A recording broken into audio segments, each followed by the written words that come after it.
ass, kick him off the platform, and he falls into Sen's Fortress. And I'm like, yeah, I won! And then he doesn't die. So I'm like, shit. So I start, Oh wait, hold on. I can do... Thank you very much, yes. So, I go down into Sen's Fortress to try and find him, and as soon as I enter, like, Sen's Fortress proper, where you first see the last set of pendulums, he's up where the invader spawns on that crossbar, Yeah? and he's taunting me. Because I guess he figures, like, what can you do to me? I'm up here and you can't hurt me. So I pull out my bow, and I'm like, alright. And I poke him a few times, and he just, like, kind of is laughing at me, because he's like, you can't do anything. And then if you do enough damage, I'm just gonna flask. I'm like, yeah, whatever. And I just keep shooting. And he must have thought I was the biggest retard, just wasting my arrows, because I would never have been able to kill him. But really, all I was doing was gently changing my aim over and over again, looking for the headshot. I peg him in the head, he staggers backwards and falls to his death, and I get 400,000 souls. He's just sitting there, he's like taunting me, he's doing like the well, what is the taunt? Like, yeah, you can't do anything. I'm like, yeah, that's what you think. Alright. Bing! He staggers off and dies. Oh. I'm like, that'll learn you. Yeah, not a lot of people know you can actually headshot the game. I was about to say, I honestly didn't realize that was a thing. Yeah, if you get a headshot, they stagger. That is just a neat... Actually, I think I saw a video of somebody beating Quelaag by just well, for her you don't even have to headshot her. All body shots make her stagger. Mm-hmm. So somebody with like a short bow, like or whatever the fastest firing bow is, was able to like stun lock her with it. Oh, that's really great. lame.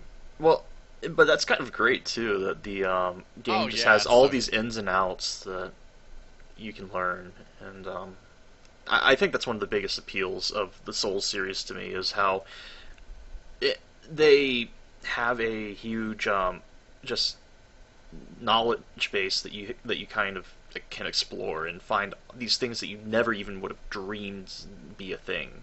Oh yeah, it's like how the developers said the thing about using dung pies to give yourself toxic, because the toxic you get from dung pies is less fatal than the toxic you get from the blow dart snipers.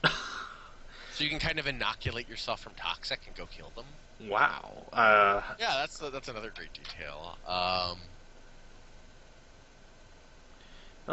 Yeah. Assuming you get past the difficulty, of course. Well, you're playing I Want to Be the Guy. Shush.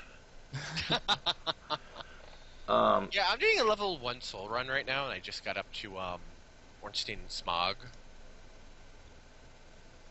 So that's kind of hard. But even then, playing the game at level 1 isn't that bad.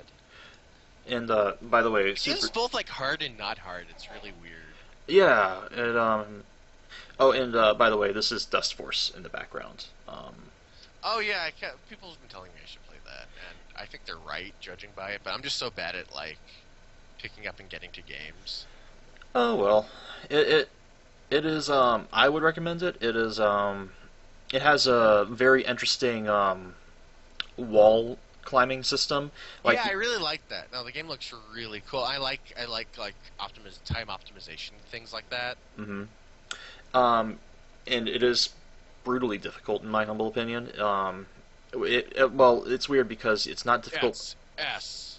Yeah, it's only difficult if you try to get SS, but in order to progress, you kind of do need to get the SSs. Oh yeah, that's what I heard. But and some of those harder tier stuff is insane. But oh yeah, Leanne brings up something cool that I use a lot. You can use Lloyd talismans to stun mimics. What? And then you just take stuff out of them. What? Yeah, you don't have to fight mimics. You can just use Lloyd talismans. And for most people, that's fine because they don't use Lloyd talismans for anything else. Yeah, I don't use Lloyd talismans anymore. It is a very situational item, but even as an invader, I don't use them. That is amazing that there are just these things that are just in the game. Just it kind of such a kind of maximum like overload of just little qualities that you can put in. It kind of there's so many neat tricks in the game. Right. I always surprise people with the stair jump you can do on Orlando, where you can jump off the Helix stairs onto Oh like yeah. yeah, I love doing that. Like everybody knows the one where you jump to the to the place where you progress really quickly. But there's one that nobody really uses because you don't gain progress from it. It's like it's for doing you do the same thing on one of the upper floors though, and it's harder. Hmm. But I've used it in situations where I'm invading somebody, I'm up the stairs, and we see each other, and they're like, "Oh, you can't get me, I can't get you," and they laugh. All of a sudden, I just do a running jump, I do a plunge attack, and I've killed people doing that. They're like, "Oh, you can't do anything." Oh my god! I love. There's so many lame places where you can get plunge attacks off that people don't expect. Like any staircase is a chance to do a really lame plunge attack. Oh, and when are you finishing Arbitrax? Laser Being asks, by the way. When am I going to finish Arbitrax? I have not worked on Arbitrax for a long time. What is Arbitrax, pray tell? Arbitrax was this really weird idea I had coming off of I Want to Be the Guy, where I wanted to make a game that was, I guess it would almost be Fez-like, only meaner. But I mean, like, Fez kind of had the thing where they want to, like, it wanted to rely on people communicating and figuring out puzzles online and sharing information. Ah. So I wanted to make something, but I was influenced by Tower of Druaga and shit, because it's kind of amazing that anybody got through Tower of Druaga, and I don't think anybody alone by themselves could have done that. It's all because of word of mouth that people were able to get through the game. People's like, "Oh, if you stand here, you get this treasure. Oh, wow." So I wanted, and then I played Hide Glide, which is probably the worst game ever. Which is amazing because for its time, it was actually very amazing. Mm-hmm. But it's one of those games that just like it was such a it was a transitional game, so it just aged horribly. Right. Transitional games are the ones that get the shaft from history and time because Mm-hmm. they just they're not as good as the things they lead to, and they're not as good as their predecessors. They're just kind of this horrible mishmash in between. Is there anything on Arbitrax on my site? Like, I can link some images. I don't have much. But yeah, it was the idea of making this, like, horribly unfun game that would require, community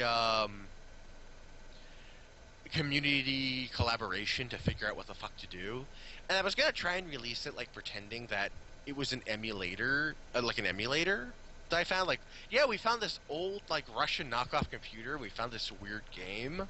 That sounds very ARG-ish. Yeah, like, here, you guys can play it. And it was gonna have this weird theme where the game just sort of got, like, really creepy and weird. As, like, it just sort of drifts slower and slower into just insanity and glitchiness. But not, like, anything explicitly, like, horror. Mm-hmm. Just, like, I just wanted the whole game to feel off. But then I couldn't really justify spending that much time on something designed to be unfun. But as time goes on, I try to think of ways to, like, instead make the game fun. And, by the way, this is very unrelated. This is a tangent, but, Here's what the characters would have looked like. Again, remove the space. all I right. have a logo somewhere, too. Okay, what were you saying? Well, I'm. Let me see if I can. I'm going to first get this image off. Let's see. Oh wait. An anti-game. Yes, that would be a good way to describe it. I thought you called those art games. Let's see. Takes forever to get these images on. Okay. Here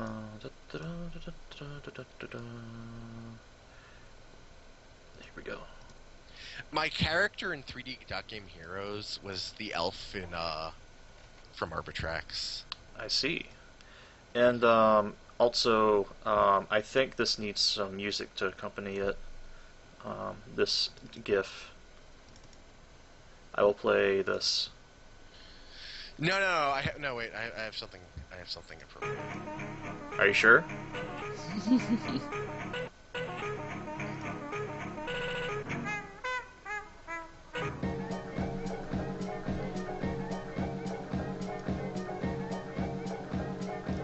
I think I just killed the conversation entirely. Here. There's your music. Music? Oh, music? Music? Yeah, I just like the wave. Okay. I will play it, and you will, and it'll probably be terrible that I did it, but we'll see.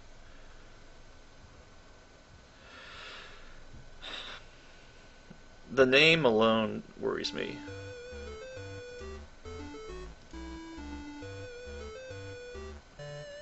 And this would just loop for. Oh, no, it's meant to loop over and over again. And be obnoxious. That actually would be. Let me see if I can turn on loop. Just imagine listening to that for like an hour. I told the guy, like, make something catchy, but just short enough that it's like too short to be comfortable with. Oh my. Just so it gets really annoying. Like, because that's what happens with Hide Glide, and like it's Indiana Jones-esque music. Like, after like 10 minutes, you just want to like rip out the speakers from your like TV. Mm-hmm.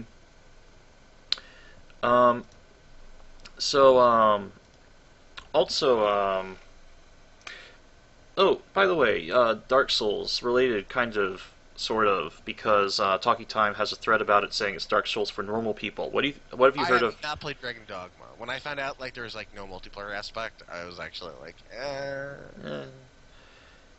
Well, there's those pawns, though, apparently, that don't That's really do anything. lame. Yeah.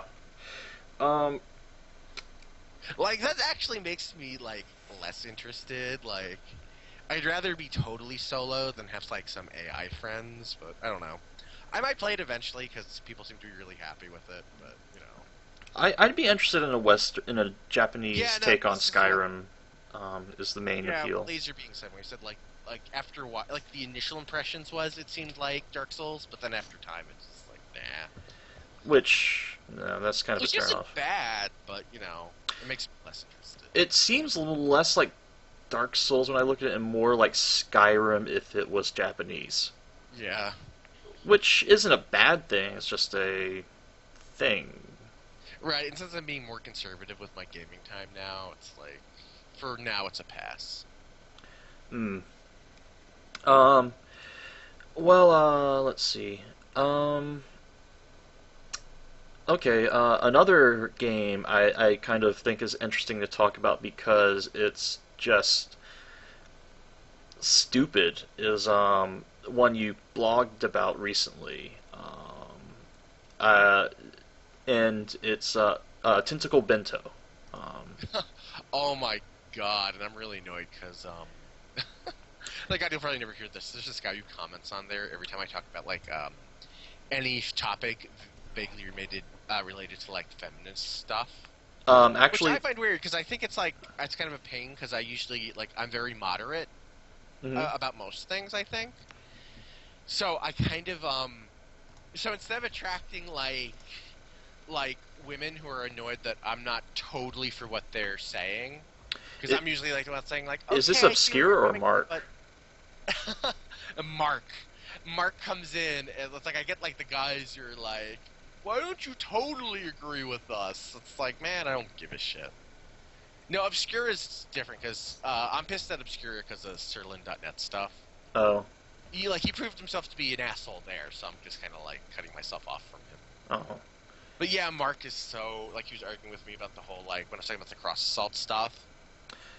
It's just like, come on, guys. When I read his post, it seemed very dismissive of your argument. Like, I read it and was like, did you read the blog post? He's somebody who looks for disagreement. You know, like, he's like, it's like, it looked like he intentionally misread what I was saying. Look, how can you call them slapdicks when you're into Guro? It's like, because I'm not judging them on their fetishes. I'm judging them for, you know, acting like, you know, socially capable nerds. Like, no, be a socially capable nerd. Be ashamed of being a nerd. Be a socially capable fan of Guro, you know.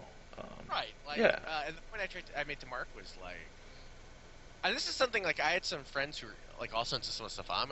It's like how brutal is the content in Brave Earth's going to be because you have a female protagonist. And when I was younger, I wanted to kind of sneak some of that stuff in, and then as time went on, I'm like, no, that's not appropriate. Yeah. Like, I can do some... Like, I have a really grisly death animation, and I really had to, like, decide whether or not it was too fetishy, or if it was...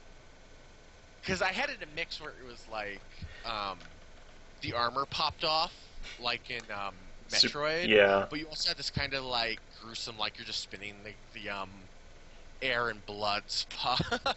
Hates you for being judgmental. Doesn't realize the irony. Yeah, that's a very accurate picture. And it had, like, it was just, like, really harrowing. Like, it had this sound in the background you died that sounds like a heartbeat. The portrait is really kind of startling. Like, the protagonist looks really terrified. And it's, like... And then I had to decide why did I... Like, I got rid of the armor coming off. Like, the armor chips now and stuff and breaks. But it doesn't, like, fly off. Like, I'm in my one piece like Samus. Like, no, it just breaks off. And it's brutal, but I kind of had to decide, like, no, I don't want any cheesecakiness to this. I don't want to, I want it to be upsetting. I don't want it to be, sexual. You want to be upsetting, but you don't want it to be upsetting. Yeah, like, and if I was a guy making porn games, like, that'd be one thing. Where I'm making things that are, like, decidedly fetishy. But I would be corrupting something that's not about that, right? And making about that because I'm listening to my penis too much. It would, so it's kind of like, no, I'm not going to say what I was going to say. I was going to insert a furry joke, but that would have been fun. But I'd rather. I don't really have much to contribute on that topic. I think that's an easier thing to mix in, because, like, what's that, like, there's, like, some guy making, like, what is it, like, some furry, like, action game that looks beautiful. What the fuck is that game called? Sonic? No, it's like, you're like a samurai fox guy, and oh god, I know what you're talking about, that, yeah, it almost looks like a Vanillaware game. Yeah. Fucking good looking. I want to play that. Like, I'm a furry. I want to make a game about furries, and I'm gonna do it in a tasteful and pretty matte. Dust of Tales or something. Mm-hmm. Not become Naomi-Go Justin Bailey. I would consider that, but that would involve redrawing a lot of sprites. Dusty Tailwind. Yeah, that game's really great looking, and someone's saying, like, I like furries, so I'm gonna do this. But I'm gonna handle it tastefully. Yeah, I think that's the key thing, and I guess the thing to draw from here is that if you're going to make a card game about tentacle hentai, at least, and you're saying it's a parody, at least make the parody part actually be true. Yeah, it's like they're not even trying. Like, I just wish they just made it like a hardcore porn game. Because, like I said, like, if you make it a hardcore porn game, you kind of, I mean, nothing you do ever removes you 100% from criticism, but you're kind of like setting the tone. Like you're being honest. We know what we are. We're self-aware. But if you're just like, no, we're a parody and we want to be taken seriously. Like, I was kind of annoyed about what was it? The new Hitman game. Oh God. That trailer. Like, as a person who enjoys, like, really messed up stuff like Guro, I thought it was really hot, like sexy fetish nuns and gun battles. It's like, but at the same time, I'm like, no, that you shouldn't be releasing a mainstream game where I'm going, like, the worst parts of me are going, that's hot. That's not good. The fact that I liked it like that is a sign that they fucked up. Like, don't. That's so awful. Oh, yeah. That is something, and I actually, I saw it posted on Guro-chan immediately.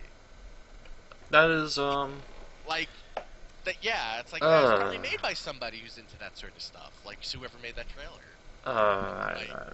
Yeah. You know, you shouldn't let that influence your art like that. Right. You gotta draw... It's really distasteful. And releasing that publicly. This is so fucking distasteful. Well, no, the worst part, I think... And it also betrays, it's not like they made a game like, if that was like, a Suda51 game or something, that would make, But no, it's like Hitman. When was Hitman about fucking bondage nuns?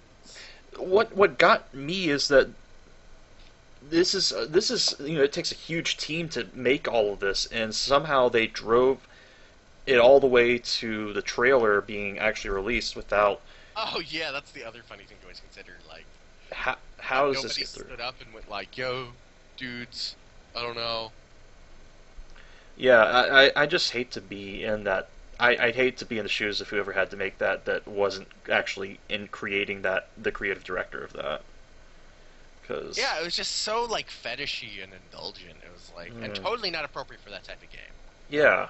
Like, they would be a little bit weird, even as like a Suda 51 game or something like that. But at least it would be kind of appropriate. Mm-hmm. You know, it would be Oh. totally appropriate. The tone for this was just totally wrong. Right? Yeah. Like, you know, it actually made me not be able to enjoy it from a fetishy perspective, because I was just kind of sickened that this was actually a thing they released. Mm. You know, and that it Um, wasn't that like I couldn't remove it from its context. yeah. That's like that's why I say to people, it's like, you know, like when talking about like feminist issues and stuff, like I'm not, you know, I'm the last person to judge anybody for enjoying like sexy stuff. I mean, like even Naomi has her armor's a little fetishy. If I designed her now, I would probably not do the same thing. But you know, I've had her like that for years. I toned it down a little bit. Like originally, she had her like a bare midriff in the armor, and like that totally didn't fly after a certain point. Mm. She had high heels. I've changed to boots and stuff. But you know, besides that, I've kept the general Right. layout of her costume. I think it actually looks better for it too. Like I don't think it's like it wasn't a compromise. It was refinement. You know. But Right. you know, like I kind of have to make that fit the tone now. You know. I don't know. Like I like that stuff. I'm the last person to judge, but you kind of have to like play the line. Mm-hmm.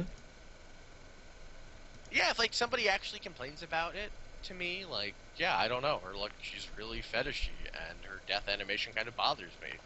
I'm not gonna be like, oh fuck you. It's gonna be like, yeah, you're probably right. And I'll stand by what I did. Like I won't like necessarily change it. Like Yeah. I will change what I do after.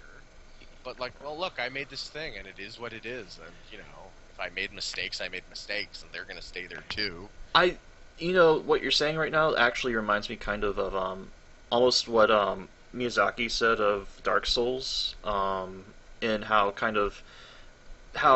there's a lot of blemishes on that product and stuff, but at the same time, and a lot of things he kind of wish he came back and changed, but he kind of doesn't want to at the same point. Yeah, like you can't just like I got something over the bow, and I want to be the guy, and how that's kind of a really sexist thing. And at one point, part of me is kind of like, that's just a joke. Like, whatever. Like, that's a joke everybody can relate to. Most people don't see it in that perspective. But at the same time, I was kind of thinking, like, if I did it again, could I do it in a way that wasn't as necessarily offensive or sexist? Even if it's only a few people who ever notice it. Could I do something funnier? And the idea is that I think in easy mode for Gaiden, you're going to have, like, a little binky, like a little baby binky. I think I'm going to throw the bow in. I'm going to throw the bow in as an item you can just find and put on. Mm-hmm. Because I've had people say that they just liked the bow. I had people say, like, I play medium mode just to play with the bow. I actually heard. Yeah, I've heard that. Strap on in hard mode.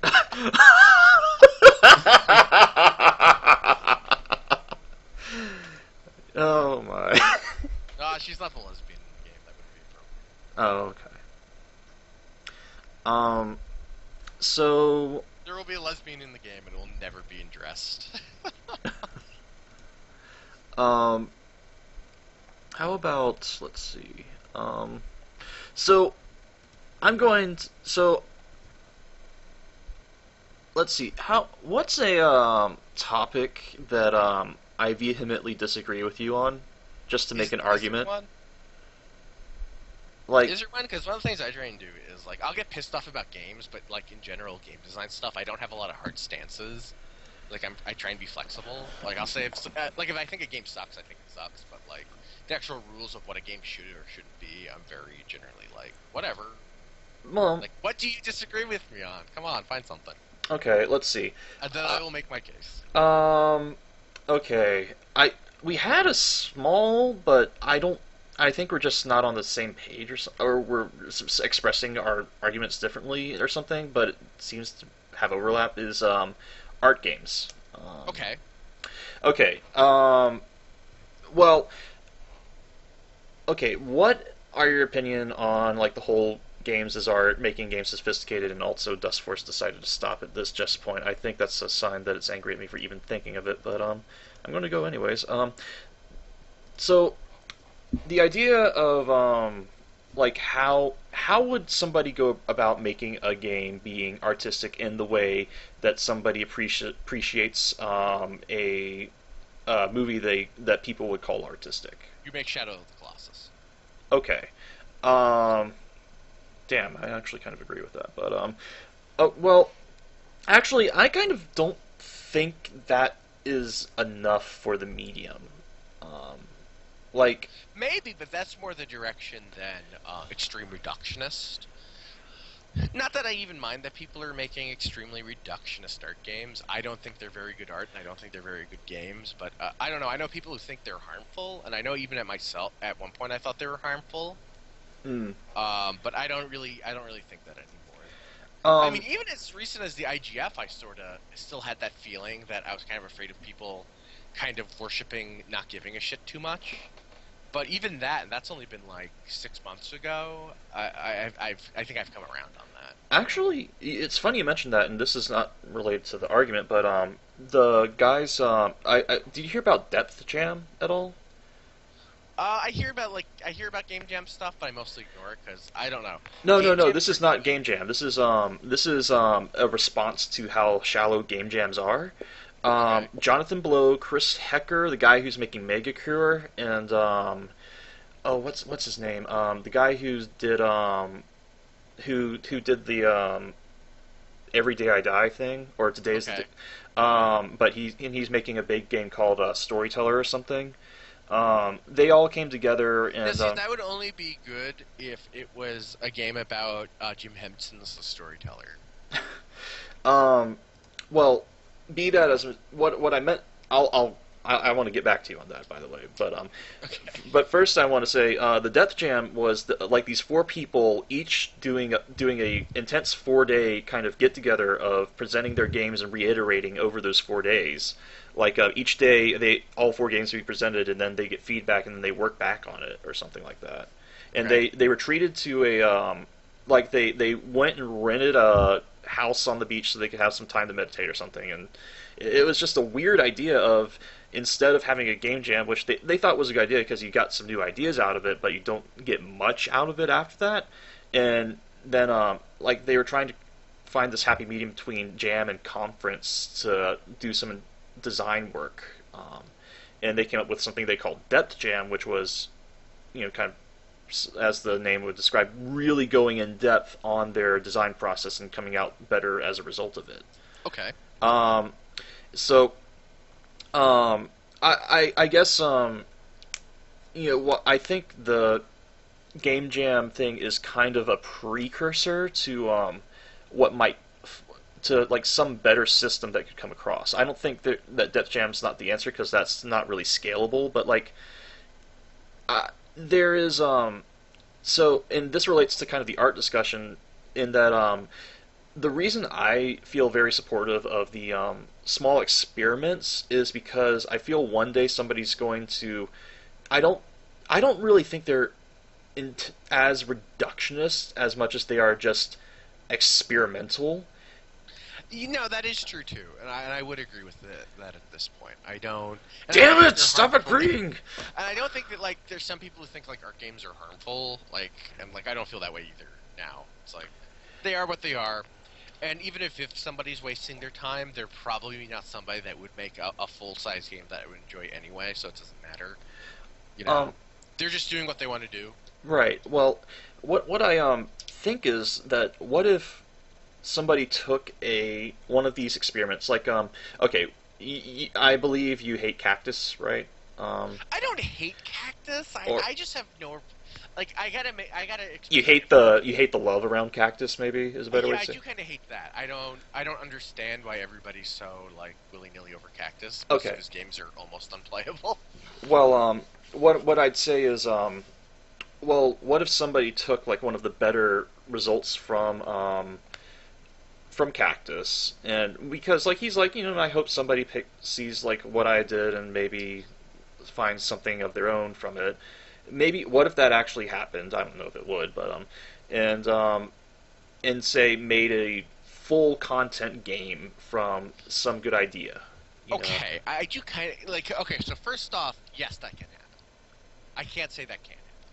But I will say I don't think it's necessarily the best way to come to that, because I think when you're making a small-scale game, small-scale games do not necessarily scale up well. Like, you couldn't really scale up Passage.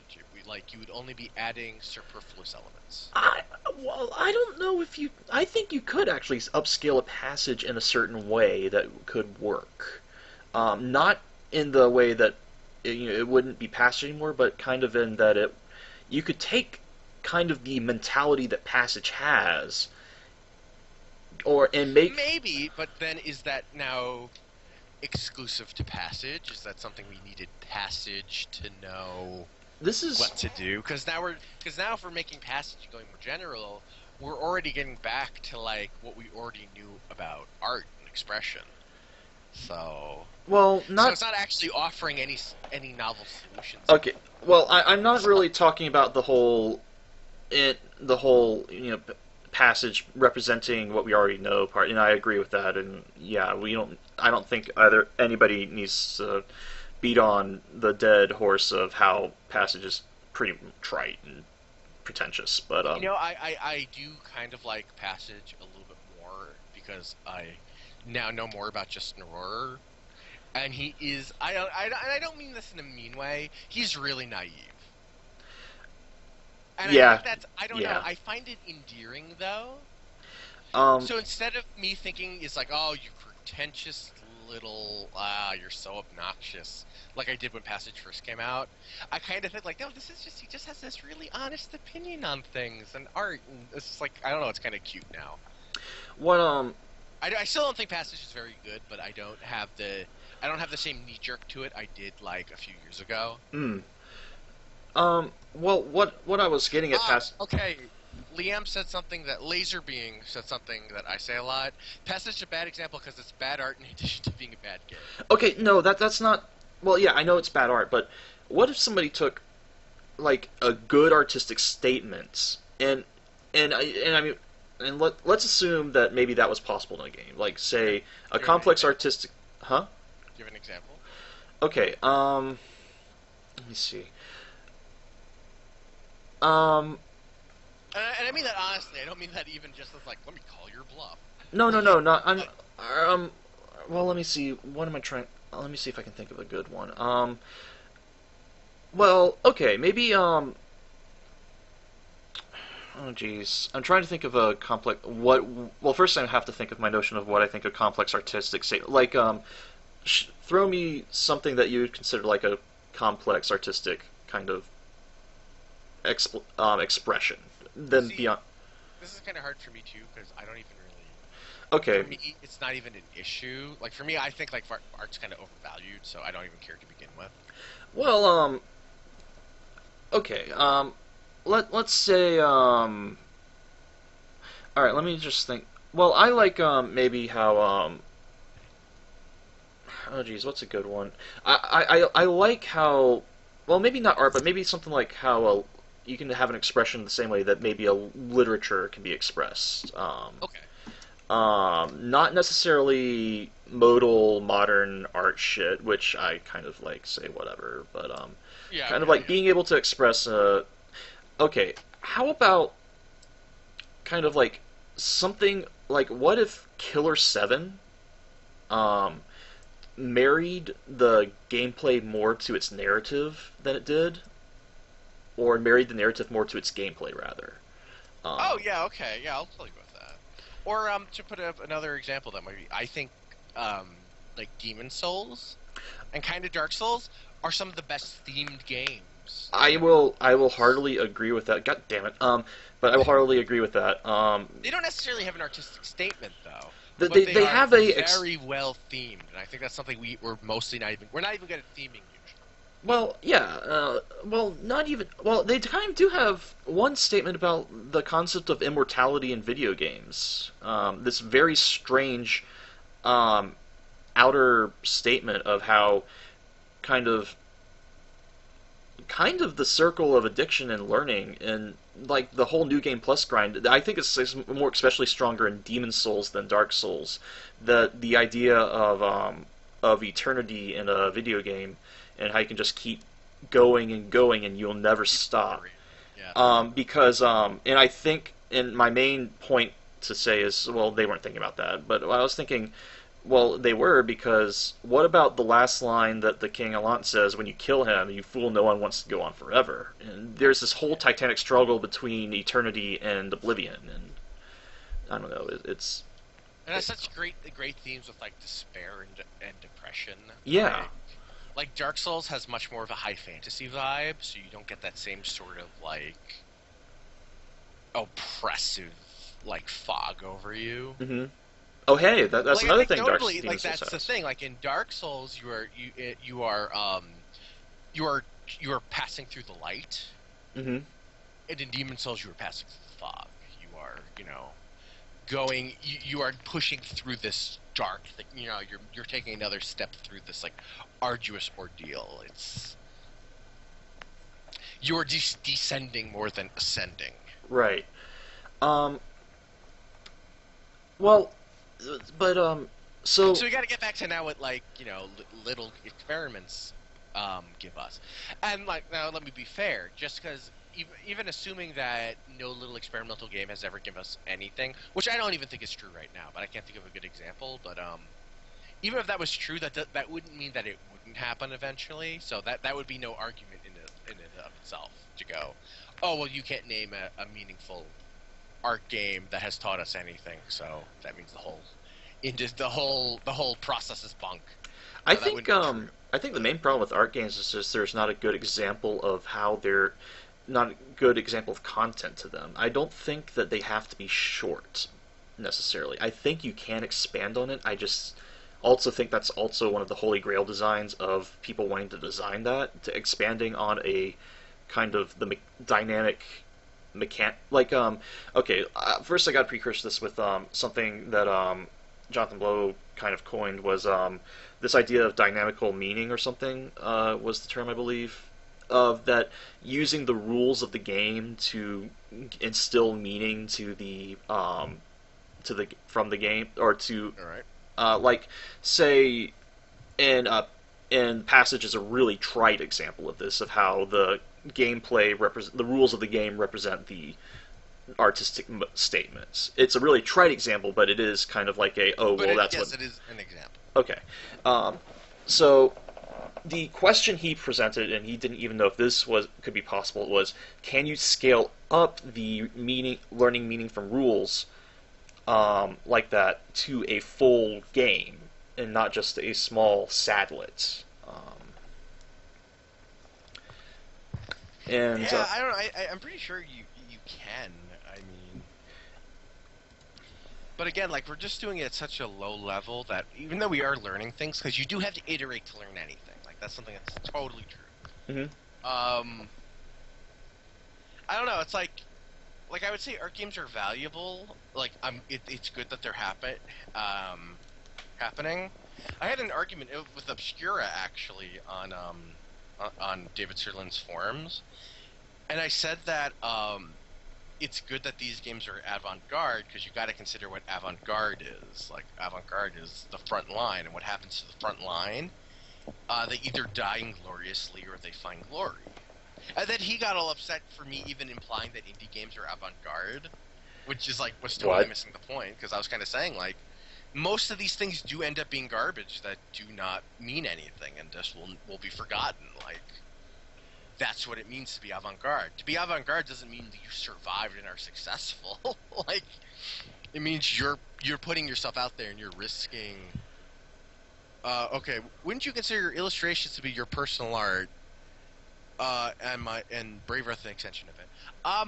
To be clear, I think me and Trynant are both talking about what most people consider to be high art. I don't think there's a really good term for a really good way to differentiate, at least in the English language, between the various kind of forms of the word art. Right. And it really annoys me. Yeah, oh yeah. Oh, fuck high art. Yeah, but I think there's a level of, because, like, high art doesn't have to be, like, super hokey stuff. It can be something like Shadow of the Colossus, or Pulp Fiction, or something that's not just, like, art in that, like, this is something I created, but, like, you know, that there's, like, sincere. Meanings, there's themings, there's, you know, complex, and yeah, it's sincere. Though I would argue that anything I make is also sincere. Oh, well, yeah. Know, there have been arguments that I've heard from people where they've said like I want to be the guy is art. I don't know how I feel about this. Well, the question is it is it art in the sense we're talking about, or is it like art in the sense of like found art, kind of? No, art in that like it is art in the sense we're talking about. Okay, let me try and reiterate this case. I mean, I don't know. I think there's some truth to this, but I don't feel comfortable with it. But I don't see high art as sincere. I think a lot of times when people talk about high art, that's the case because you're talking about like really abstract stuff. It really is the worst of pretentiousness. Okay, so not high art. We're talking about mid art, and not like everything we work on is art. The level where you have what's a good example of the art we're talking about? It's the level between craftsmanship and pretension. Yeah. Where you're beyond, like, I made a thing, but you're before I am really pretentious and full of myself. We're just talking about works that are both, like, you know, very significantly themed and very, like, the high end, because we have plenty of stuff that rests in that, like, middle ground, like, Artur range. But we don't have anything that's... Well, no, actually, I disagree with the whole thing that, like... Okay, so let me get back to the I want to be the guy thing, because I think this is important. This is my opinion on art in games. Even getting away from more of the high art stuff. So, someone argued that I want to be the guy is art, because I want to be the guy is about games. It is referential to games. It is about the medium. It's like a second order of art. So it's kind of a... That actually... Huh.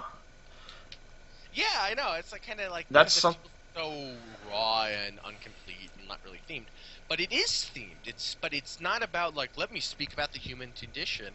It's like, let me make a game about games. Like, there's movies about movies.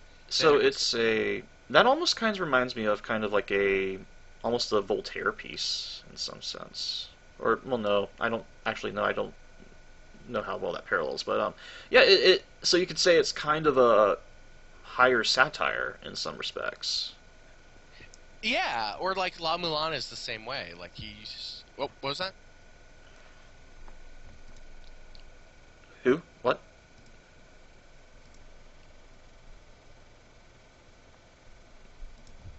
Was that directed at me or? I didn't hear him. It was like.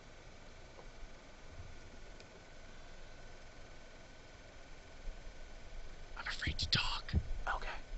There seems to be an echo. Okay, Fenrir, were you trying to say something? Yeah, I said there seems to be an echo. Oh, okay.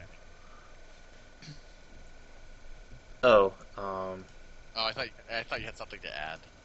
I actually do. If I had to describe the I want to be the guy, it would probably be like a interactive tribute to the older games. Yeah, that would be. That's how I think of it. But I thought the art argument was kind of like interesting. I don't like it because that puts me on a pedestal, and I'm very comfortable with that. Right. Especially considering the fact that I don't think I put enough like I think I did a good job with it, but I don't think it's polished enough for me to really like feel comfortable with that. But I think thinking in that way kind of makes you think, like, why are we thinking of art in video games as being, like, you know, so detached from what makes games games? I think that's the more important takeaway. It's more so of whether or not I want to be the guy as artist, but, like, the idea that something like that could even be considered art. Could the gameplay itself be the art and not the surrounding elements, or the elements as a whole? Could you make the gameplay itself be the defining aspect of why this is the art. Because, like, for me, in a That's lot of ways, I feel like people are like, what is our Citizen Kane? Like, I hear that all the time, and for me, I'm like, it's like Super Metroid. Like, what are you? Why are you looking for, like? It's like, well, it doesn't speak about the human condition or whatever. It's like, fuck you. That game made me feel so lonely, and so like, and it gave me such a great sense of exploration, and it made me feel things. and It's what it's and may I interject and just say it wasn't Citizen Kane's defining attribute something about cinematography and not about I mean mainly wasn't yeah, that the big thing? actually, no, that's a really good point. So And they're always throwing around Citizen Kane as an example. Like, where's our Citizen Kane? Like, I think that we have them out the ass, yeah. but we're looking for something to compare to movies and literature at like a 1-to-1 ratio. Like, why is that the highest ideal? Like, Although I guess there is one concern. The ultimate reason I think people are boiling down the art argument, and this is what concerns me, is the whole claim of that games are too violent, and whether or not that holds any ground, and the reason, well, just to add something to that, interestingly, it's funny that like whether or not they're too violent is one thing, but they are as a medium inherently violent, which is interesting. You know, it's the only genre based. It's the only like medium based completely on conflict. but is interactivity directly correlation to conflicts? I mean, does No, that? so you can have things that fall on the scale of more interactive systems that are not like whatever Tale of Tales does. God, I hate them, but they do stuff that they're not making games so much as interactive systems. Well, and which leads to another question: how is it important that an interactive system be a game to do Not its very. expression? Like I put very low stock in that. I was having an argument about that on Sirlin.net actually today. Like someone was saying, like, what's the definition of a game? And I was saying, who cares? Like we're all going to agree on what's a game 99% of the time. Like, who cares about these weird outlier cases? Like, are Tale of Tale games a game? Is Dear Esther a game? Like, I don't know, but they're close enough that, like, if they're not games, they're very close cousins. If they're not games, then for fuck's sake, find me a word with 5 letters or less that can describe what it is and Yeah, succinctly. there's no game that's so close on the line that, like, I wouldn't be comfortable with it, like, being a cousin, you know? Mm-hmm. There isn't something where it's like, oh, this has no place with games. Like, everything's at least close enough that fitting it under the umbrella of games feels comfortable. Right. You know? And so the thing that bothers me about art games and stuff is that I'm worried that people will, even though will worry about making entertainment over the cost of preserving the medium. Okay, this is a really strange claim to make, but the parallel I want to make is kind of what happened to comic books early on. Oh, you're talking about the ghettofication of comics? Well, not just that, but also the well, kind of, but the did you know how they got totally slammed by the media at that time just because Right, you get the comic code and everything like that. Yeah, I know how that goes. Okay.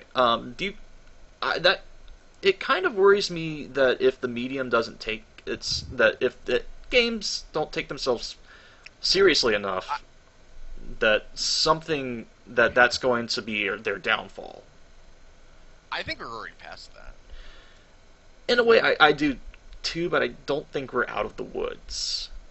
No, because all the people who if you look at like 30 and even 40-year-olds, they're playing video games. Everybody's fucking playing video games. Video games are more like there was never a point where comics were the medium that like generated the most money and had the biggest industry.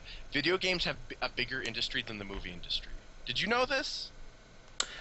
Yeah, well, I forget if I wasn't too sure if it was in all fields yet.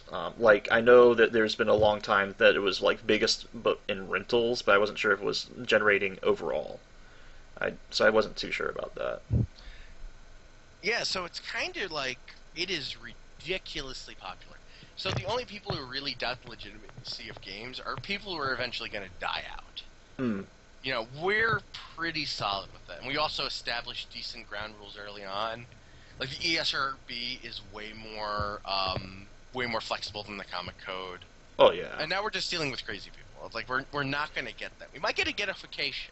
That might happen. But we don't have to worry about the same social pressures causing problems, if that makes sense. What do you think could be a danger to maybe the... What do you think could make kind of games go into the cultural ghetto? Two things. And I feel bad saying this. I try not to think that any game can be bad for the industry, but, like, between Call of Duty and Facebook, there's your two ends of the spectrum. And we could get so caught up in that. In a way, console games are almost in a ghetto when it comes to, like, war shooters and that sort of, like, you know, machismo nonsense. Yeah, and Facebook games are just kind of, like, hypnotizing us. Facebook games are amazing in how evil they are. Yeah, they're the only games I think of as evil. Everything else I just think of as bad, maybe.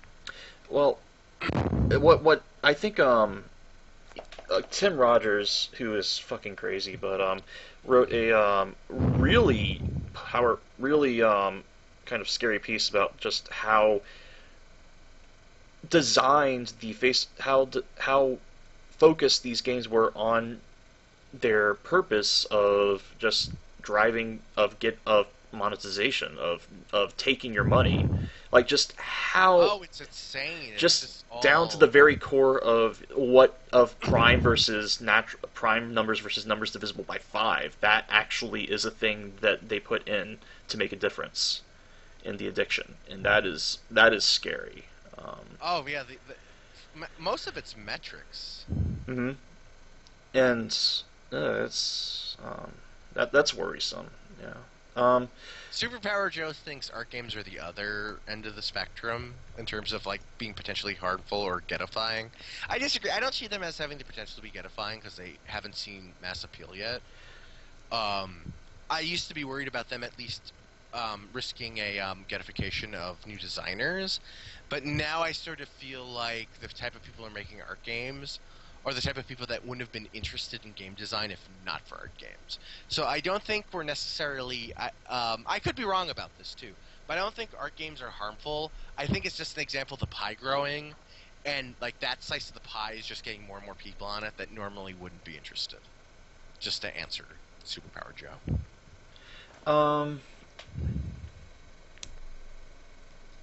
I would have to think that like companies buying out other companies would like stagnate the waters of games, considering you have one company that says you need to make this game because it'll be more popular, instead of having a game that's might revolutionize the way. Oh yeah, that's definitely true.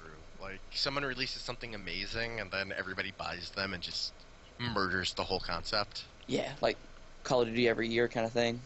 Yeah, Call of Duty was pretty good for the first one or two. Yes. Or what kind of and the first happened. Modern Warfare I thought was one of the best. Yeah. But then after that, it was just like downhill. Activision is really terrible about milking their franchises to the point of oversaturation.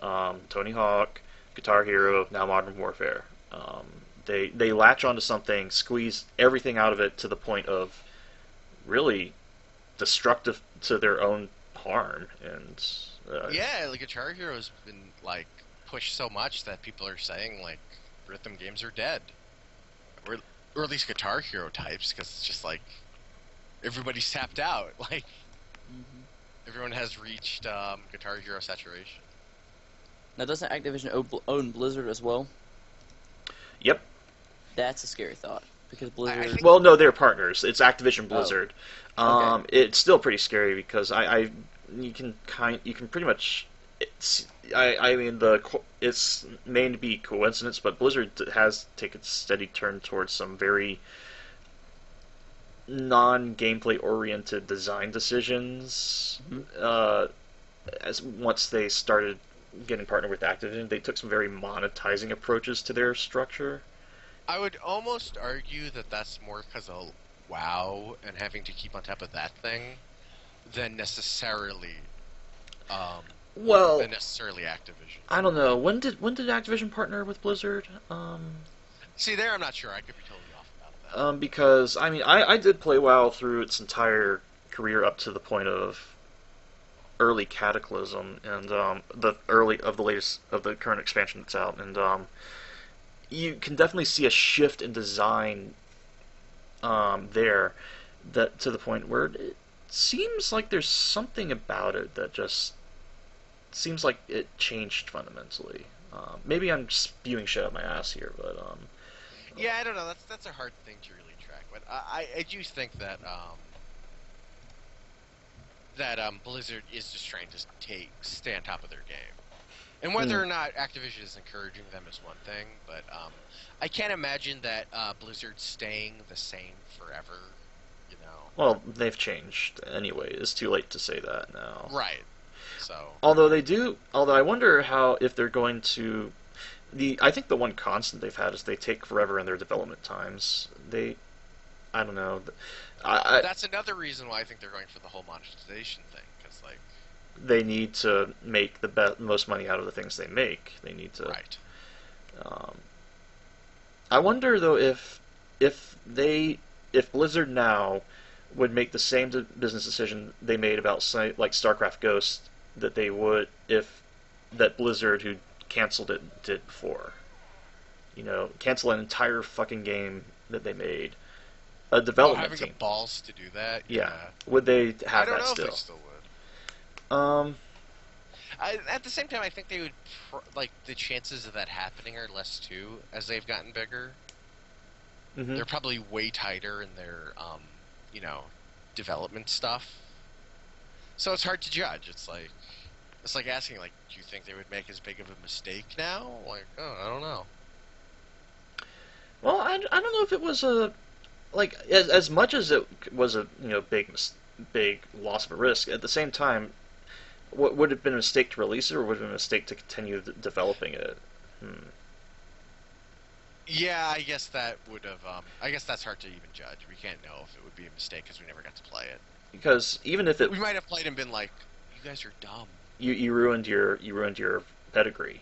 Congratulations." You know or we would have been like, "You guys are dumb. Why did you cancel this? This game is amazing." That too, yeah. So let's see. What other interesting? So I had So the only other two things I had on this little list of things I wanted to discuss, other than was nostalgia versus quality and accessibility. And you kind of already blogged about both of those, and we kind of had our discussion. Oh yeah, no, this thing is like I've said, like nostalgia isn't liking old games. Nostalgia is liking Dino Wars and Fester's Quest. Well, or maybe it's liking something because it was in your past, and less because of its any objective qualities it might have. Oh yeah, but I think that's the thing. Like you look at like kids playing old games now, because kids do play them. They play Mega Man, they play Mario, they play Zelda. They don't play Fester's Quest. That's all just because of our nostalgia. Yeah. I don't know if there's any interesting discussion I can make out of that, though. That's just a thing to say. Yeah, I think that is kind of like, I don't know. That's been my conversation end around that topic forever now. Because I totally agree with you about that article about the Saving Zelda, or at least what I didn't blog about it, or I didn't reply to your blog about it. But what bugged me about that article was how it how it was saying Saving Zelda is such a strange thing to say. Yeah, I didn't make that point either. It's like the series exists and is successful. And have you ever considered you're just old now? Yeah. I don't like it either, but other people do. Although to be fair, there is something to be said about knowing what good designs practices have gone in favor of just new trends. Because Yeah, I would like to think that there is some amount actually wrong with Zelda, just not to the extent that he's positing. yeah, in a way, it's almost kind of bad he wrote that. The one of the worst things about that article is that it's kind of making a straw man argument. Yeah, and then I get like people yelling at me, it's like, why didn't you make these other points? Which were all valid, everyone's like, you missed this important aspect. It's like, oh man, sorry. Yeah, he is making a straw man. I didn't really think to put it like that. Well, I try not to use the word straw man sometimes because it kind of gets overused. And Yeah, I it kind does of seem have kind of dirty now to call logical fallacies. but sometimes it's like one word I'm really annoyed about trying to say is pretentious because I as true as it can be sometimes, especially in art discussions, and I get involved with that. It really seems to be the only word some people know when describing something about that. It's like and it can be valid a lot of the times, but at the same time, let's see, maybe calling instead of calling something like obtuse or pompous or maybe naive, they would just say, oh, this is pretentious, and write it off, and it just gotten to the point where it was as hollow of a word to me as saying something is fun. Oh, so just like linguistic laziness. Yeah, and I think that's where the straw man kind of falls in. It's kind of falling into that pit trap as well. And at least this in discussions around games at this point. I don't know. So, God, I get the feeling this. Well, okay. So I think we should. Are we done with the art discussion yet? Because Unless you have something to add to it, I feel like I've got most of it out that I need to Okay. get out. I get the feeling any more I could try to express about it would take time to really congeal my thoughts rather than try to describe it on the spot. So I'll save that for later. Randomness. Randomness is random. Actually, I'm gonna take that as a moment to go grab some water. Okay. Killing my voice a little bit, but I want to keep talking. So Too much talking.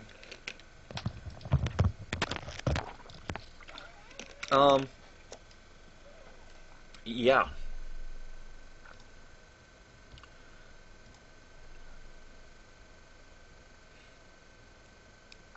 I will prompt that question when they get back. Wow, it is really 1 o'clock already, huh? It's a very long discussion, very interesting. I'm actually really happy to be a part of it, or well, not really a part of it, but more listening and Well, put in you've my input. contributed. Is there anything you would like to bring up as a topic of discussion? I've pretty much brought up everything, unless I wanted to add to the what might kill video games. Piracy is kind of a. I know it's kind of like a piracy. What? Yeah, I mean, but because you take away money from the developers, kind of thing. that's such a hard thing to measure, though, because that's like a Very. mixed thing where like just because damage is probably over predicted, that doesn't mean it doesn't exist. So it's kind of like Right. But see, the fact that it does exist makes them want to charge more for games. So if you get to a point where it's not as secure as it should be, then they're going to be charging $70 for games instead of what $50 it used to be. I think this is where we can look at Steam to see the solution to that, because I mean I think we've probably all seen this, friends who have pirated games who ended up buying games they already stole on Steam because they were on sale. True. Because the natural solution is oh, okay, we need to make more money, let's sell this for more. But we're learning that selling things for less, especially for things that have no overhead to produce, after you make them, you don't have to worry about printing them anymore if you're selling digitally. You can get away with selling them for really cheap, and you make way more money somehow. you know, there's this weird thing. Like, I mean, that's not the total solution because, you know, obviously piracy is still an issue, but it's the whole idea that a lot of companies are concerned both about selling to as many people as possible and selling for as much profit per unit as possible, when really all they should be caring about is just making as much money as possible, period. Right. Which comes from, like, sometimes that means selling your games for way less and, like, or to more or less amounts of people. You know, it's all weird. It's not, we're learning how to handle those metrics and actually make people want to buy games and turning buying games into convenience again. That's why Steam's so good, because it's like, oh, well, my games are, you know, oh, my hard drive crashed and I can't lose my CDs anymore, so I'll just download everything. Kind of like what iTunes did. In many ways. Yeah, although I mean I have issues with iTunes, but at the same time, it did do service to make it easier to get music in a way that still made people money. Yeah, the music thing's different though, because like at least with that, like even people who are stealing music aren't taking money out of most artists' pocket. They're taking money out of like the RIA's pocket, which has dubious value anymore. When most people can do all their processing on a fucking MacBook, you know. Oh, and but that's more a sign of how messed up the music industry is, that artists have never had a good deal. Well, artists in video games, at least, you know, they get their money. They somehow get paid. Yeah. Sometimes, you know, it might not be as much as they should, but you know, they don't like, you can literally be in the music industry and lose money, even though you're selling a CD. Yeah. Because of like, the ridiculous content. Yeah, at least that doesn't happen with video games. Yeah. You know, you might make a relatively low wage, but at least you get paid as much as you're expected to get paid. Oh, and instantly, Laserbeam, and I believe Superpower Joe asked. Well, okay. First off, Superpower Joe asked, "What do you are planning for the soundtrack for Brave the Prologue?" Okay, I can answer both of those. Okay, cool. Unless I get fired as soon as the game finished, like Orion Dino Beatdown. Oh. Price point for Brave Earth. I'm thinking $5. I think that's fair. I think that's a nice round number, and it's low enough that I can put a Steam sale on it, and assuming I can even get on Steam, but you know I'm gonna try, obviously. You know, and sell it for $2 or $3. I don't want it to be too expensive. I want it to be as cheap as I can, while still being able to have sales on it. You know, I don't want to, because if you sell a game for $1, you can't, you know. You can't work with that. Yeah, right. You can't, like, it's going to be $1. It's $1. You know, you can't have sales. You can't do anything like that. It's just $1. And what was the second question? The music. Yeah. I actually have somebody doing authentic chiptune with the VRC6 sound chip for the NES. Here, nice. Let me link something that I generally do not show everyone.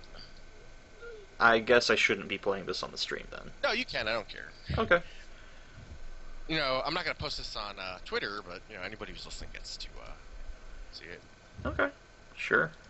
It's not going to kill me if this gets out. You know, just not going to throw it around. Mostly because most of the songs aren't complete yet. But this is what it's doing.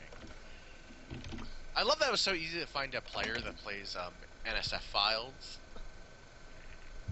Okay, I'm going to play this, if you don't mind. See what it sounds like.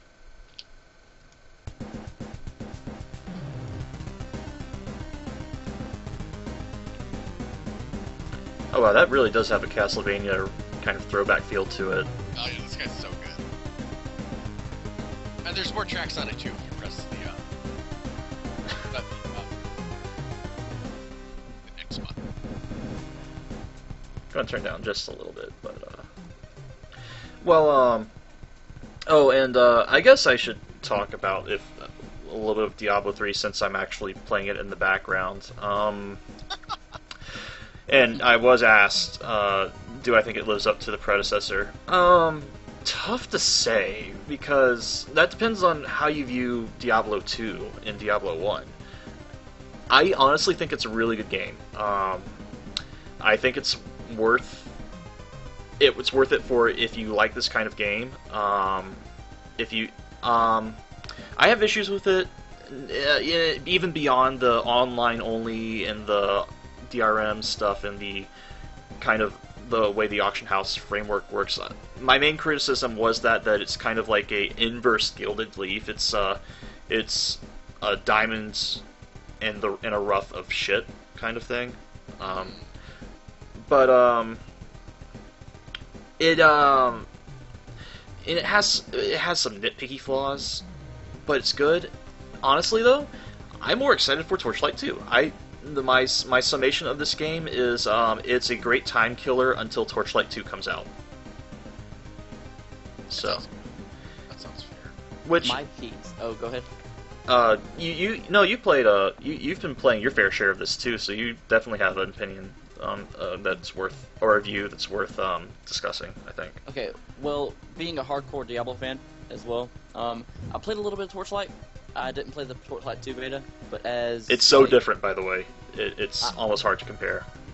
Right. As being a Diablo fan, the Diablo 3, it has a few, like you said, a few nitpicky kind of flaws to it, but it's nothing that can't be overcome, I don't think. Like, you just can basically ignore them because the gameplay is really fun. They changed a lot of it, but they changed it in a good way, a very good way. So there's not like a lot of housekeeping with scrolls and whatnot. What Right. nitpicky things stand out to you? To me or to Both of you. Finra? Okay, Finra, do you want to address this first? It's really nothing much of except like run speed, and like I don't know if I'm really comfortable with. It seems like the game is more oriented towards like less towards skills, but more towards your armor, which kind of links to the whole auction house and the gold auction house. Ah, okay. Yeah, I can see what they're- It seems that my video ended here, so I'm going to have to think of another content to put out. But that's the only thing. That's the only like disagreements I really have with it. Okay, so Finra did definitely say what I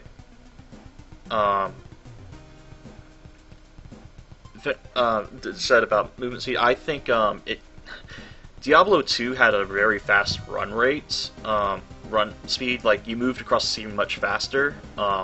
You didn't nearly do that. You don't do that nearly as fast in Diablo 3. You're kind of moving about the same speed as only a little faster than you would in Diablo 1, which was a walk pace. It's a jog, and it makes up for it because there's a lot of mobility skills that you can really spam, but at the same time, it's annoying to not be able to consistently move around a big map at a reasonable pace.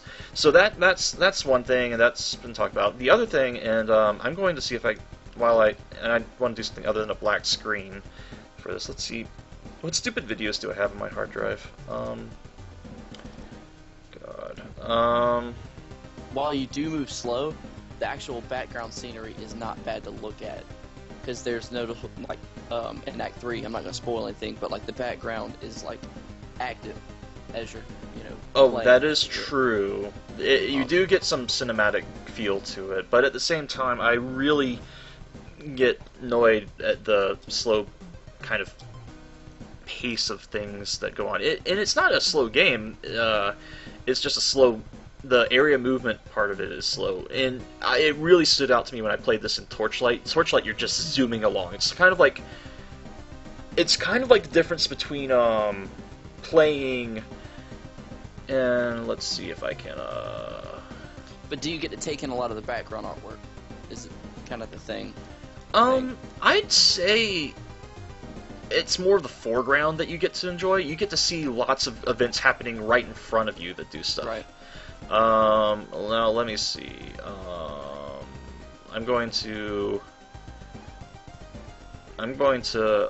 got an image. Let me see. Now, the combat in Diablo 3 is a whole lot more fluid, it seems, than Diablo 2. Yes, the combat is improved. Absolutely. It has less skills overall, but not really, because it has less skill points to allocate, but because they totally rehauled the idea of what a talent tree should be. which is neat. Which is not existent. Yeah. Let's just take this talent tree and turn it into mobs. Yeah, I mean, they realize that it's kind of fucking stupid to remake a character the entire damn time. Now, where's that stupid picture I had? Also, I'm going to stop the music again just because. Sorry, I mean. But that also seems like a double-edged sword, because in Diablo 2, you could, like, your character was a big factor in your performance in the game. But this one, it's really great that you get to play with all the runes, and I love that. You can, you basically can see every power without any penalties, except for the, 10-second cooldown, or whatever the cooldown is. But, I'm watching a video of Act 3, and this looks really cool. Oh yeah, it definitely has really high production values. Absolutely. But it, okay, here, so some nitpicks besides the movement speed, which is whatever, is that, I really hate how the loot system works, and how that, or the loot tiers, in that you literally do not pick up a single damn thing that's white.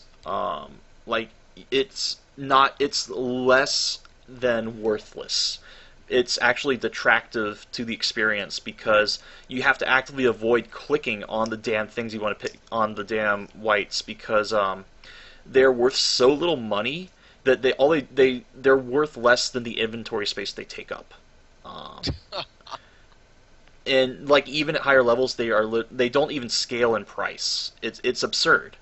That annoys me. I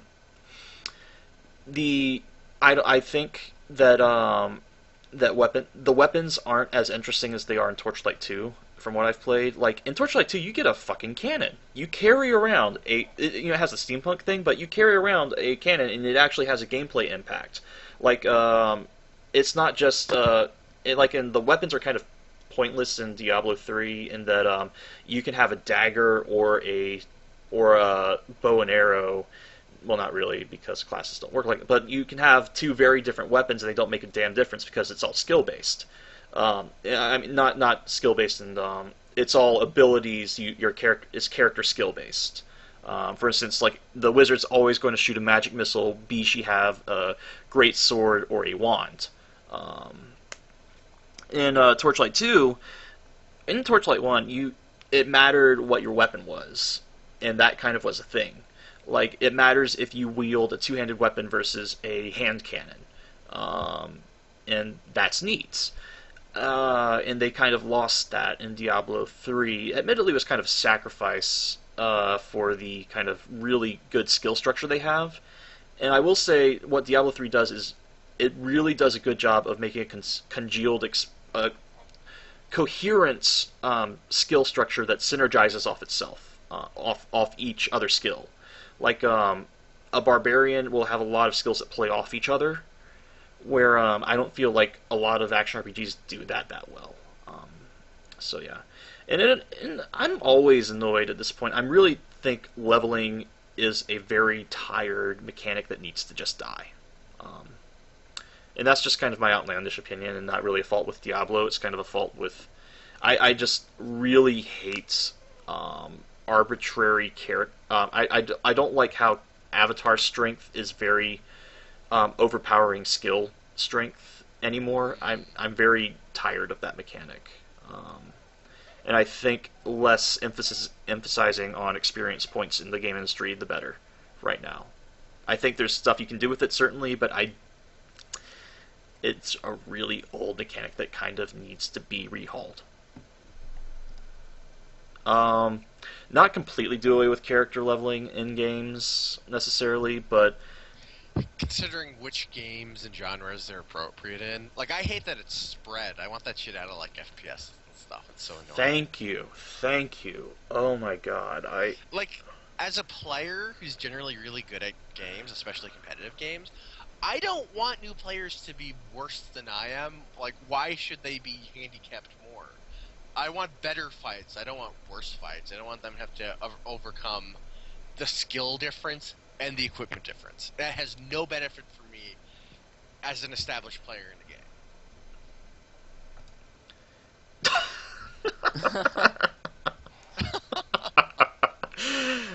No means strap on of +5.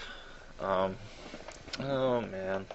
Hey, Tower in the Sky is supposed to have levels, but I'm considering if I'm still going to want to do that. I mean, that's still a long ways off, and if I do, really considering Well, it is how. I think levels in a Metroidvania works well as long as the answer is never resorting to grinding. Yeah. Because what it automatically allows you to do, like in a game like Diablo, you should never really be backtracking. But in Metroidvania, you're naturally backtracking. So the idea of making it way easier to blow through old areas has an advantage. The one thing I was thinking is I might just make it entirely boss-based. Like every time you beat a boss, you level up. And that would make the preceding area naturally easier to facilitate backtracking. Mm-hmm. But I don't know. That's like such a ways off. Like nothing like that's going to be in prologue. So. Let's see. But just to give a defense of when leveling up can be appropriate. Yeah.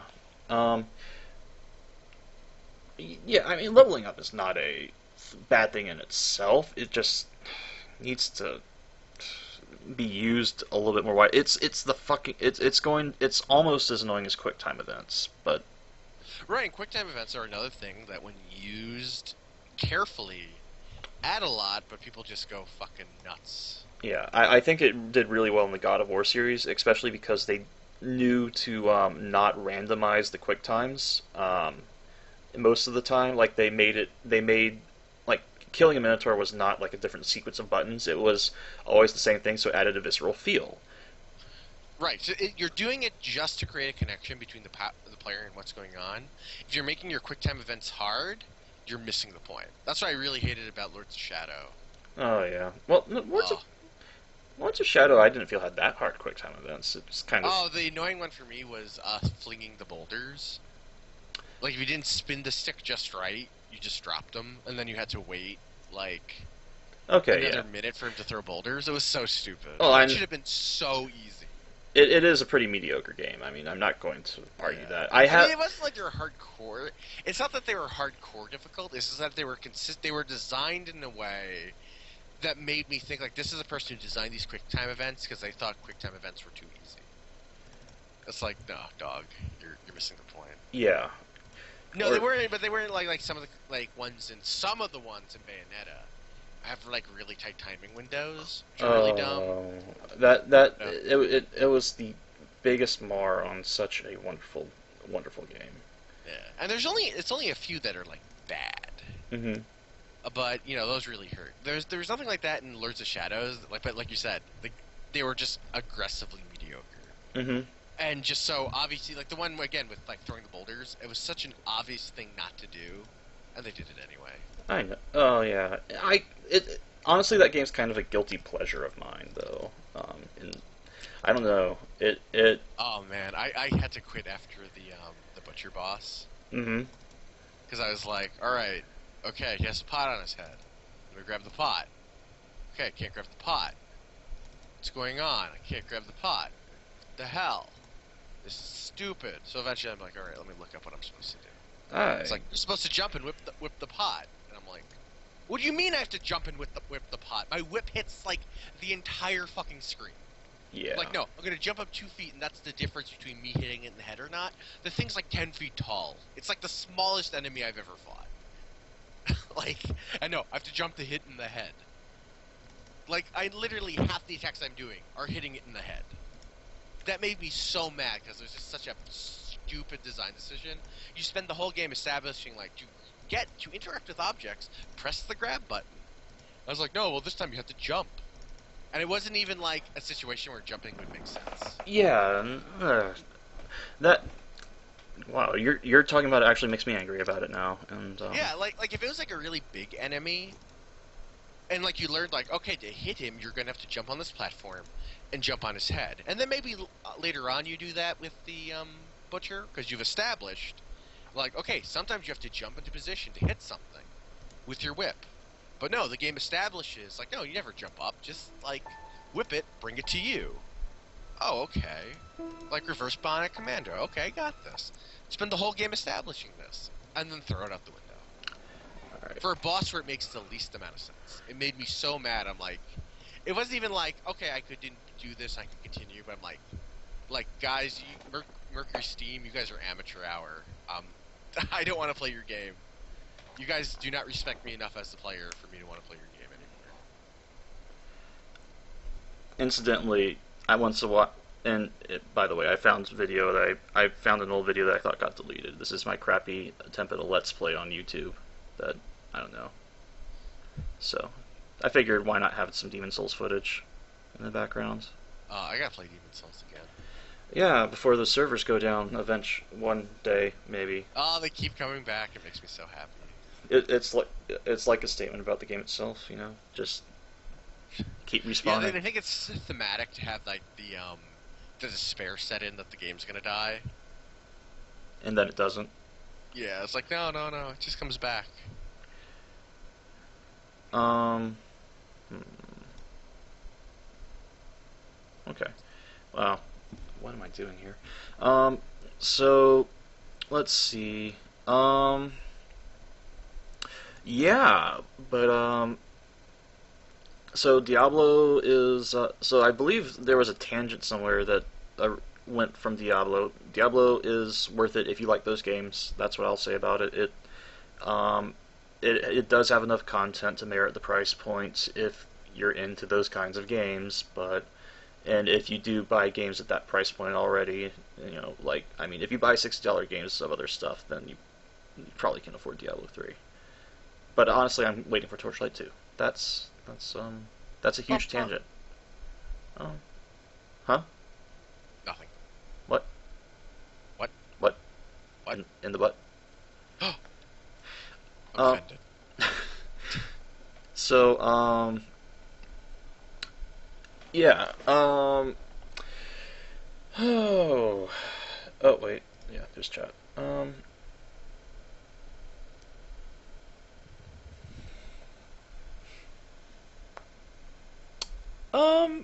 Diablo, I have yet to play Inferno, though. Oh, that's one thing that annoys me about Diablo, actually. I forgot about this. I don't like that there's only one difficulty setting the entire fucking time. I hate when games don't. I hate games with a learning curve that is very static. Final Fantasy 13 drove me nuts in this regard. In that it just had no way. You had to go through the entire content to get to stuff that maybe was of your skill level. It had a really gentle learning curve, but it also had no way to variate from it, so you couldn't really adjust your difficulty to the way you wanted to enjoy it, and it drove me off the wall. Diablo is not that bad because it has kind of a Skinner's box wonder going around it. It has that loot mechanic that just kind of makes the game go by really fast, and it has a lot of gameplay, and you don't have to, and it doesn't break the immersion like Final Fantasy 13 does with cutscenes that are really hand-fisted. Although I don't know, the dialogue is kind of questionable in that game, but let's not go into that. But it only has one difficulty, really, and sure, you have the difficulty unlocked at the next one, but that's not really a new difficulty, it's a new game plus. Yeah. And sure, like the Demon Souls only has one difficulty, and maybe I'm being hypocritical here, but Demon Souls has kind of thing where you can at least it's open-ended, so you can kind of explore and pace your difficulty. Diablo is a linear experience. Final Fantasy 13 is a very linear experience. Oh yeah, and Rackener's right. Yeah, there's this horrible dialogue plot element where always there will be a main villain of the act, and it will always fucking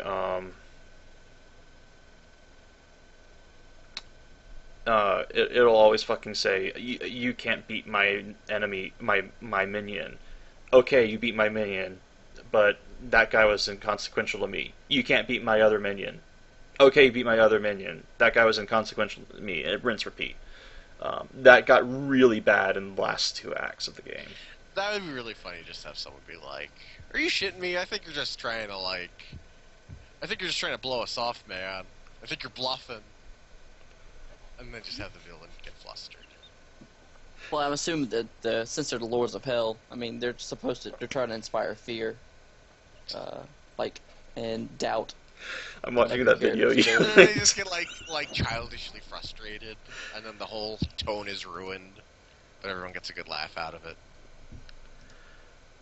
But Diablo 3 with the whole difficulty setting, pretty much Diablo 3 added a new difficulty setting because you're gonna reach 60 through Hell, and then Inferno is just that much harder.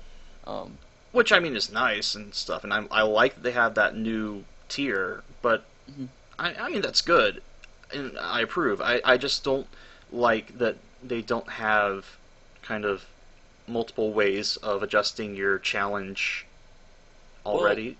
I don't The know. way they have it is you add people, you add to the difficulty. Somewhat. Somewhat, And then, but people make the way up for it's it. set though. up is like to add to the length of the game. Considering they made a Diablo a 10-year span, you really kind of needed the whole normal Nightmare Hell thing to kind of keep you going long enough. Because if you just play through it once, or well, I mean, if you put it at Nightmare or like a harder difficulty setting on normal, I guess it would kind of work out. Well, But although you you do make a good point that that it's not really feasible for Blizzard to not stretch out the game as much as possible because they need people using that auction house to get that monetized real money auction house working whenever they Right. put it up. So, yeah, I mean, then of course you could always play hardcore. and you can always play hardcore and add a challenge, but even so, that doesn't make the game harder. It makes it doesn't. It makes you strategize, like Yeah, it make what it. you're gonna do, or well, grind lower acts until you can, face the next one. Yeah, If that's the way you want to try to approach it. So does that make you love Bastion? Oh, did I? Oh, you saw my tweet about Bastion or something? No, but if you're talking about customizing difficulty, It's funny. I mentioned that it's like for all my bemoaning, I don't like Bastion that much either. There's something I haven't gotten around to playing it yet. I like I feel like I should like Bastion because everything on paper it sounds good, but when I play it, it just feels hollow to me. I played like a few stages on my friend's game, and I enjoyed it, but I haven't played it enough to really see if it would like hold my interest. Well, I it's do love the narration though. That guy's voice. Is oh so no, nice. the artistic art direction, the aesthetics of that game are out of this park. They nailed that. And that the gameplay is my only complaint about that game, and that's that it's. I don't know. I never really tried hard mode with that because I just felt bored with it in the first place. I didn't feel like I felt bored with the functionality of it. Like I didn't feel like wasn't doing interesting things. Like How far did you play? how far did I play? Yeah. I beat the game. Oh, okay. What I didn't like that there was only 2 weapons at any time, and I started to realize I really do like getting loot mid-game. Maybe not in the extreme mechanic that Diablo and all of its ilk does, but like if you're going to have only 2 choices of weapons at the same time, at least do it something like Halo where you can pick them up on the fly, kind of thing. I see. It was annoying to be like you played it and how you have one stage you can't change your weapons really, Yeah. and being locked in that decision, there's not really you're not doing as much as you do even in Diablo 3. In Bastion you have like about you have 2 different weapons that you can use with some functionalities in between them. In Diablo 3 you have 4 different skills that are essentially different weapons that you have that add to your arsenal, and 4 different weapons and left click and right click, which all can be customized and different. And so I'm used to like a big variety that is kind of lacking in Bastion. It's a good game. It's just that it's not in depth enough for me from somebody who comes from who has played ARPGs to the extent that I have. But that's not saying I'd still say it's worth its purchase though, just because it has such wonderful narration and music and great stuff, and the gameplay is not bad. It's just it's solid. It's just not. Didn't wow me. I complained about this on Talking Time. I got talked about, well, you didn't play the hard modes. And I said, well, I don't think that kind of made a difference in how I enjoyed the functionality. It would just make a difference in how hard it was. Yeah. Yeah, I don't know. Like, I think I'd end up enjoying it because I was playing around with like the mortar and that big rifle, and I thought that was like. Mm-hmm. I found that inherently fun, but I could also see where it could be not inherently fun. Yeah. But I kind of like the timing aspect of it. Like, I don't know, it's kind of like comfort foody. If that makes sense. Like it was just like it was kind of just good to chill and mess around kind of thing, or well, not that like the gameplay was deep, but it just like felt good. it felt like it was in your comfort zone. And you could just fall into I enjoyed just going through like trying to get that timing and like dropping mortars on piles of enemies. And it's just like because even then, like it was the first time I was playing it, like in the middle of the game, and I felt totally comfortable with it. I didn't feel terribly challenged. But I don't know, it just felt good. If I played it, I might have gotten bored of it by the end, but I don't know. I'll probably play it eventually. I own it. But... I think it's worth finishing, especially since it's short, and it definitely has. What would you say the playtime on it is? Well, I can look on Steam and see what how many hours I put into it. I basically stopped playing after I beat it. Bastion, where are you? You're under ARPG. I played 6 hours. Oh yeah. And I started a new game too. Like that was like an hour in, so it's about 4 or 5 hours. Right. Yeah. There is that. There is So Bastion, I think, is a good direction for that kind of for ARPGs to go. Because I really do like what people call ARPGs, but I don't know. But I kind of think that they could do less with what people associate with RPGs with the numbering mechanic and everything. And good evening, Waluigi Cubes. Glad to see you drop by again. Yeah. Are you guys the kind of people who always play games on hard mode the first time? No. Depends on the game. Yep. Torchlight, I played through normal, was so fucking bored that I had to play on hard. No, I played through normal.